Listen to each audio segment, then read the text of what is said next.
In this video, we'll discuss about some of the tools that are used during the control phase.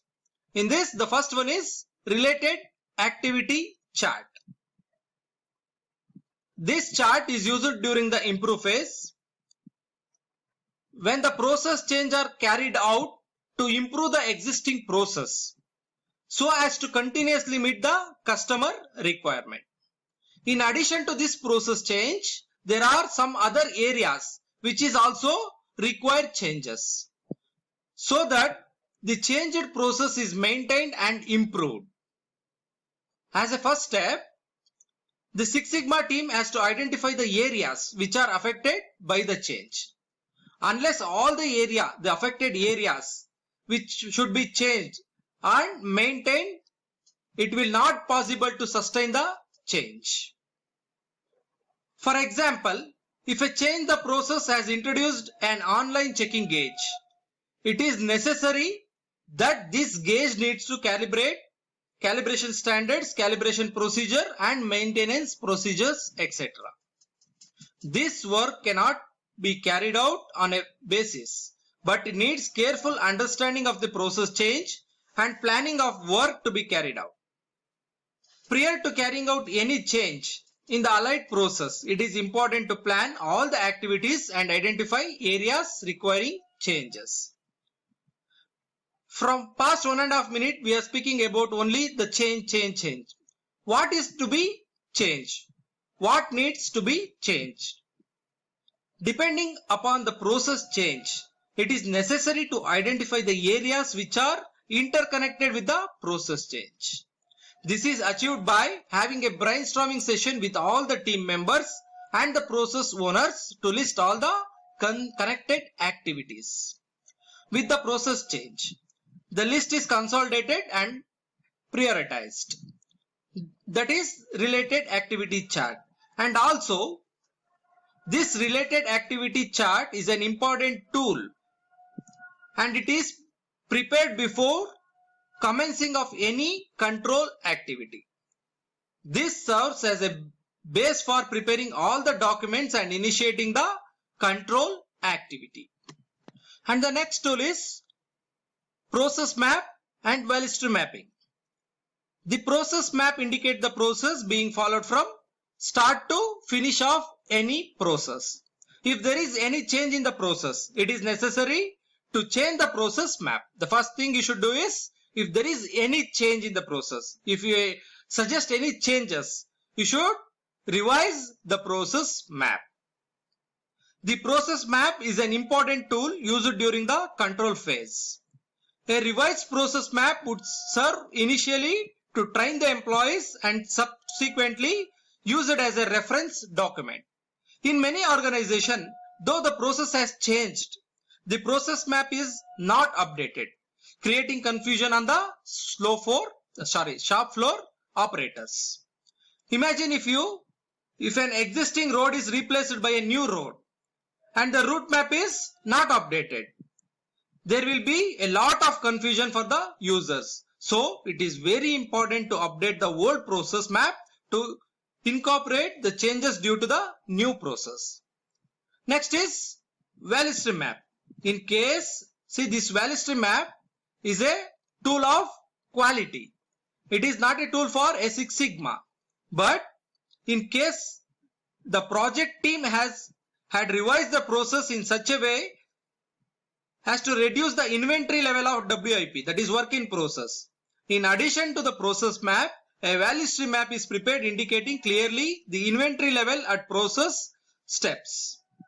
Value stream map is a tool visually indicate all the actions required to bring the product or service in a logical step from start to finish.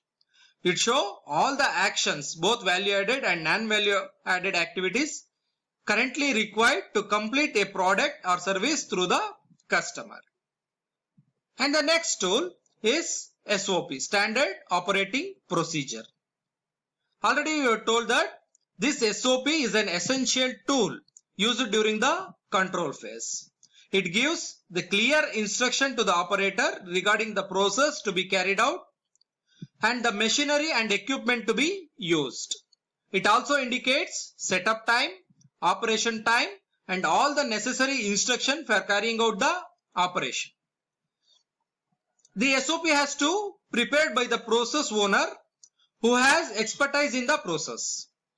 The SOP is a control document and must be attached to each and every work order when issued to the shop floor.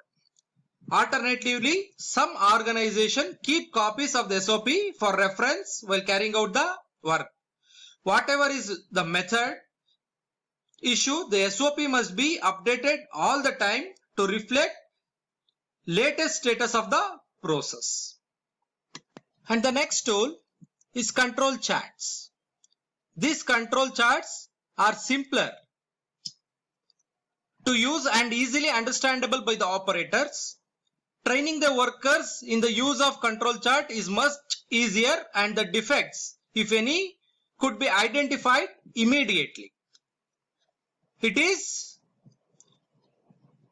the process in the statistical control if it is not affected by any causes, which means that all points on the given charts are randomly spread about the mean.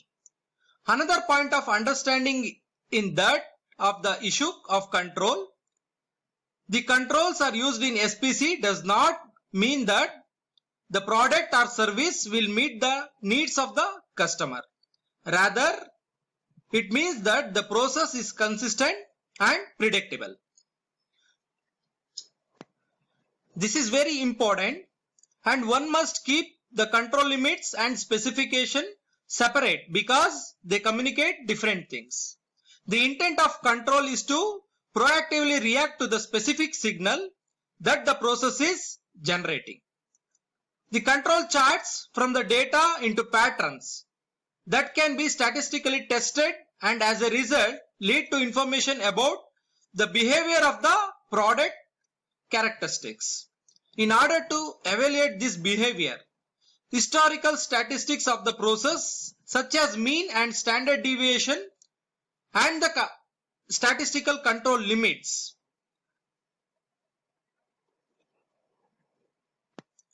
are used. When selecting the control charts for practical application, the team has to take into consideration various criteria such as sample size, the desired sensitivity level for detecting the small shift in the process, and the allowable complexity level of the charts. Some of the steps involved using control charts are explained now. Okay. For selection of control charts, there are two types: attribute control charts and variable control charts. In attribute control charts, you have further divided into two types, that is defects and defectives.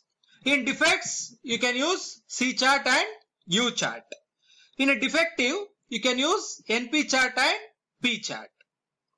In case of variable control charts, it is further divided into two types, that is constant sample. If you have constant samples, then you can go for X bar R chart or MR chart. In variables, if you have the variable samples, then you should go for X bar S chart. Next, what is the use of these control charts? These control charts signals the most critical cause variation of part of the control phase. To identify and eliminate special, process owners must analyze the manufacturing operation and resources used.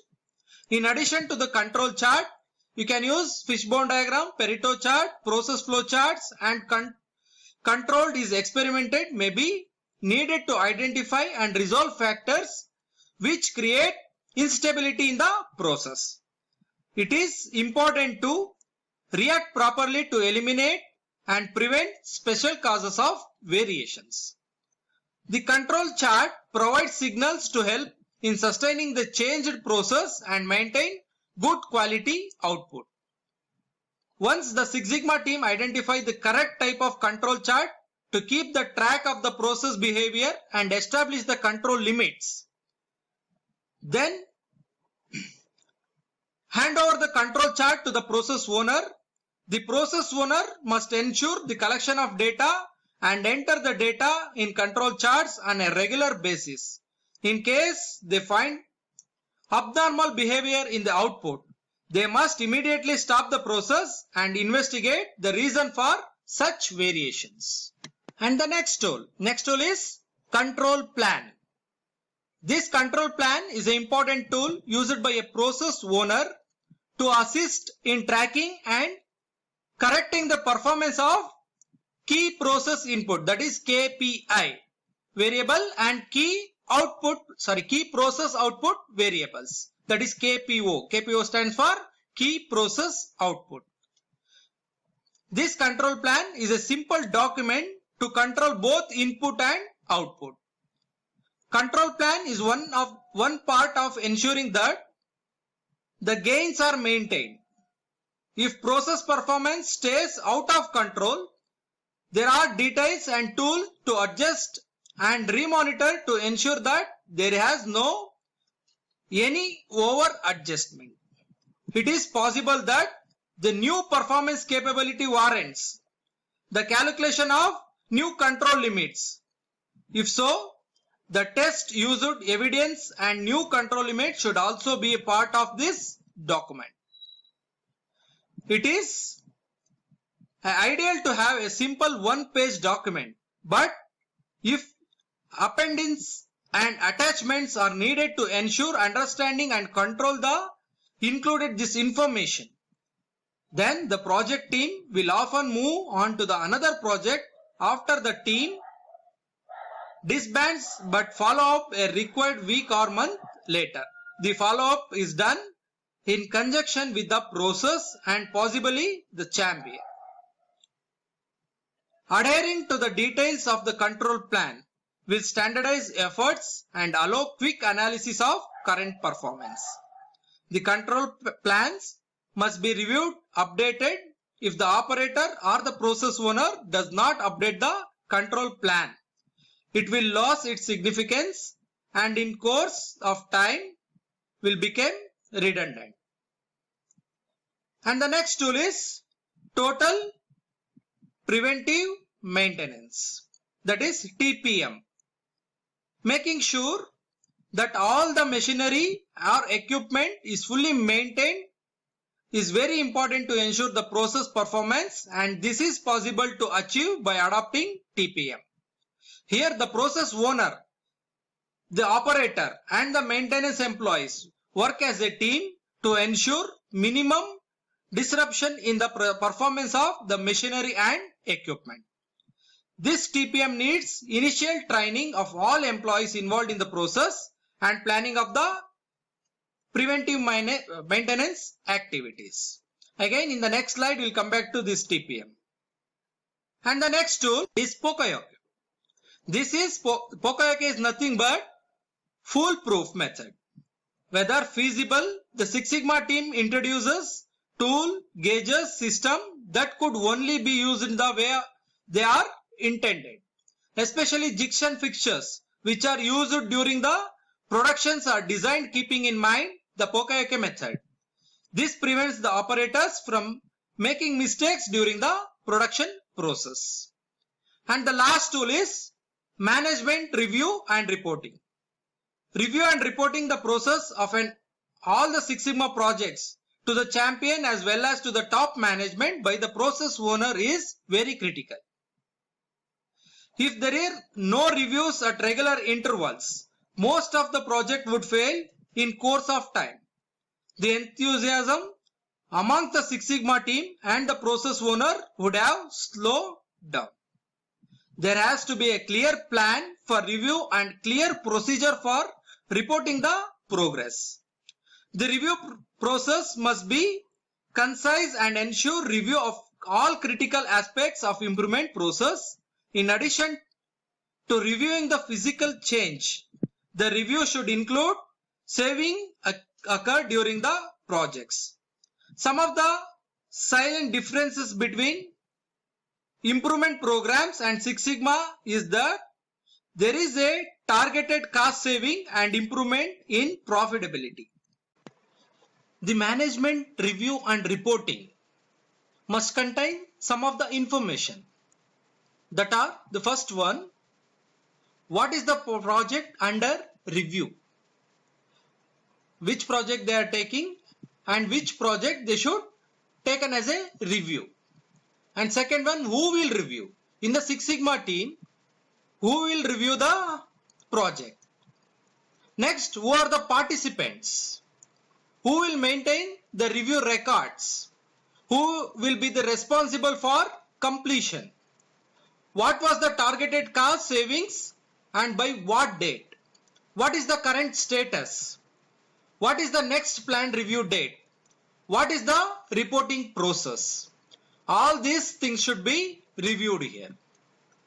The review time could be reduced considerably if all the data required during review are prepared in advance and circulated to all the members prior to the review meeting.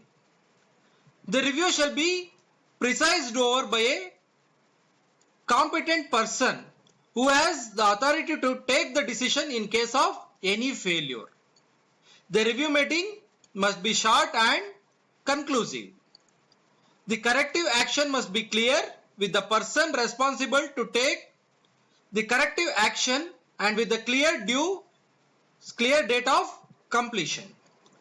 Results of review must be recorded in a project review format. After recording this format,